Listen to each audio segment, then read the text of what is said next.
Before designing a rigorous distillation column in Aspen Plus, you need good initial estimates. But where do these estimates come from? In this video, I will show you two powerful shortcut distillation models in Aspen Plus, namely DSTWU and Distl, and how they help you quickly estimate the number of stages, reflux ratio, and column performance. Let's start. Welcome back to Chemical Engineering and Aspen channel. I am Dr. Mohammad Haris Hamayun, and today we are tackling a crucial step in chemical plant design, the shortcut distillation column in Aspen Plus. If you have ever felt overwhelmed trying to set up a rigorous distillation column from scratch, this video is exactly what you need. In Aspen Plus, shortcut methods are used before building a rigorous distillation column. Instead of solving complex stage-by-stage calculations, shortcut models use empirical correlations and thermodynamic relations to estimate the key design parameters. There are two important shortcut columns available in Aspen Plus. First one is DSTWU column, which is based on Win, Underwood, Gilliland method. The Win estimates minimum number of stages, Underwood estimates minimum reflux ratio, and Gilliland estimates either the actual reflux ratio for a given number of stages or number of stages for a given reflux ratio. This model is widely used because it gives quick and reliable initial estimates. Second is Distl Column, DISTL column, which is based on Edmister method, which is another shortcut technique used for estimating distillation performance and separation requirements. Both models are useful for obtaining starting values before designing a rigorous distillation column.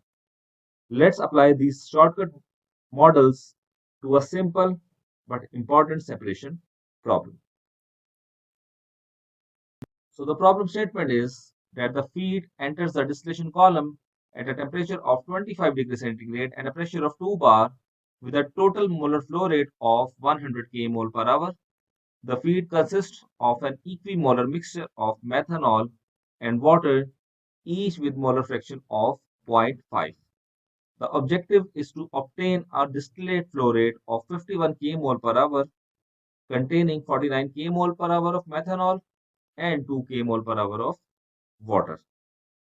Now, instead of guessing column parameters, we will let Aspen Plus estimate the design parameters using shortcut methods. In this video, I will demonstrate both shortcut columns which are available in Aspen Plus, DSTWU, and Distl. Then we will compare the results and see how they help in designing a rigorous distillation column later. So let's move to Aspen Plus. So here we will first add the components methanol, water. These are our two components available in the system. Then we will add the property package as NRTL, clicking on next, then clicking on the run button because binary interaction parameters are already available. So we do not have to click on this unifact. Then going to the simulation environment, and we will go to our shortcut distillation columns. Going to this column tab, this one is DSTWU shortcut distillation design using the Win Underwood Gilliland method, and this is the second one, Distl shortcut distillation rating using the Edmister method. So one of them is used first, which is the DSTWU. Let's say this is S1, this is S2, and this is S3. Control A, Control B to adjust it. Clicking on the speed, 25 degrees centigrade, 2 bar, 100 kmol per hour. Molar flow rate of methanol and water both 50-50. Then we will go to the DSTWU. In reflux ratio, we will specify it as minus 1.3. I have already explained it several times that negative means that Aspen will calculate the minimum reflux ratio and then will multiply it with this factor which is 1.3, or if you have specified 1.1 or maybe 1.2. The light key is methanol, the heavy key is water. Please note that you have to specify these values, the recovery values for top product or distillate. So we have been given that in the feed, methanol was 50, while in the top product it is 49, so 49 divided by 50, it will be 0.98 recovery value for ethanol in the top product. Similarly, we have been given that in the feed, the water flow rate was 50, while in the top product it is 2, so 2 divided by 50, it will be 0.04. We will be entering here, there is no pressure drop, so condenser pressure will be 2 and the boiler pressure will be 2. The condenser specification is total condenser. Clicking on this run, and we will get our required results. For first, we have to check this. So going to the stream results, and once the results are available, so you can see that the methanol flow rate in the top product is 49 kmol per hour.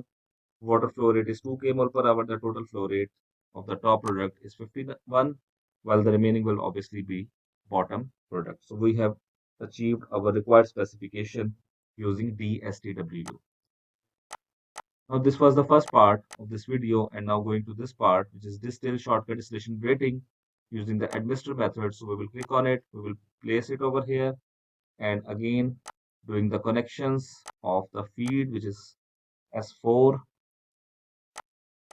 S5, which is top product, and S6, which is the bottom product. Again, we will align the flow sheet and again specifying the feed conditions 25 degrees centigrade, 2 bar, and let's say I just simply put 50 over here for methanol and water each. Now we know the results of the shortcut distillation column, which is DSTWU, that the actual number of stages are 14, the feed stage is 9, the actual reflux ratio is 0.586444. So we will place these values in this math column. So what are the values? That the number of stages are 14, the feed stage is 9, the reflux ratio, we can simply copy paste it.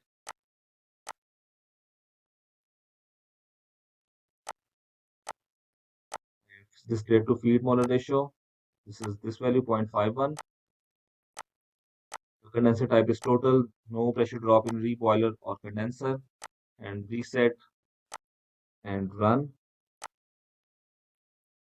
And once we click on the column results, or the stream results, to check whether the required specification has been achieved, 51 kmol per hour flow rate of top product, while that to 49, so this has been achieved. If we go to the component wise, 49 and 1.96, so approximately you can see that the results are also the same.